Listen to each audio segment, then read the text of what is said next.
Hello there, you're watching Bizworld.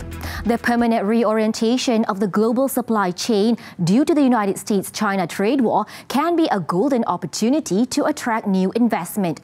Finance Minister Lim Guan Eng said the trade war between the two economic giants has shifted the entire global supply chain, causing a seismic shift in trade, capital flows and technology. He added various firms today are searching for safe havens to avoid being caught in the trade war between China and the US. Several Southeast Asian countries, including Malaysia, have begun to experience increased foreign investment resulting from trade and investment diversion caused by the trade war. Approved foreign direct investments across all sectors in Malaysia have roughly doubled to 49.5 billion ringgit during the first half of this year, from 25.1 billion ringgit last year. Lim said a majority of the approved investment was within the manufacturing sector, with the US being the biggest source of approved investment with 11.7 billion ringgit, followed by China with 4.8 billion ringgit.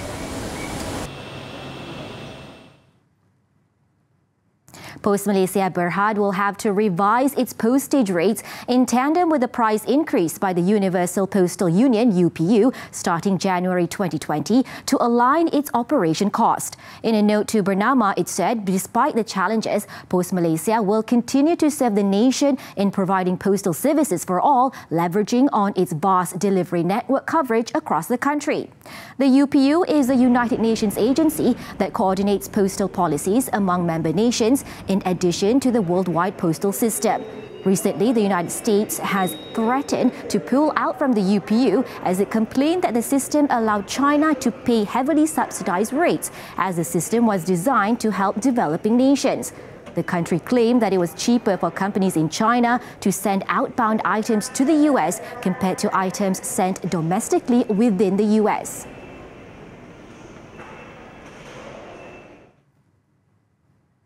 The World Bank says Malaysia could improve 3 areas that will push the country to be among top 10 ranking in the following year or year after of Doing Business report. The 3 areas are getting credit, enforcing contracts and resolving insolvency. Its senior economist said target could be achieved considering the current pace and agenda set by the Pemuda and Malaysia Productivity Corporation (MPC). And so reforms are very difficult.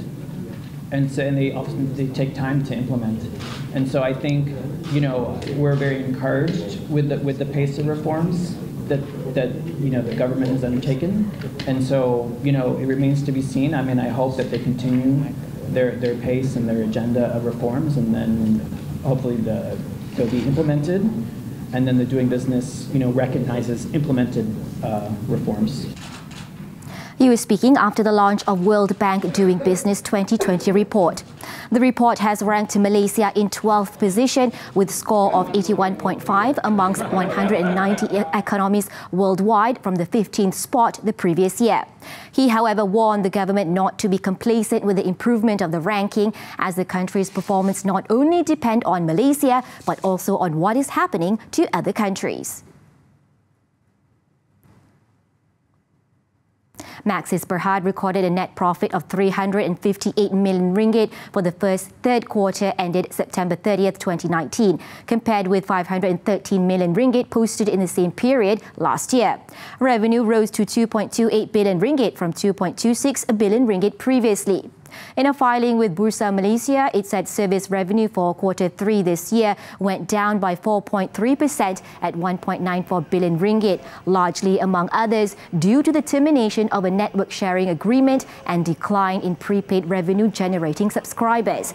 The capital expenditure for the Q3 was higher at 242 million ringgit, mainly due to incremental investment for home fibre and enterprise growth.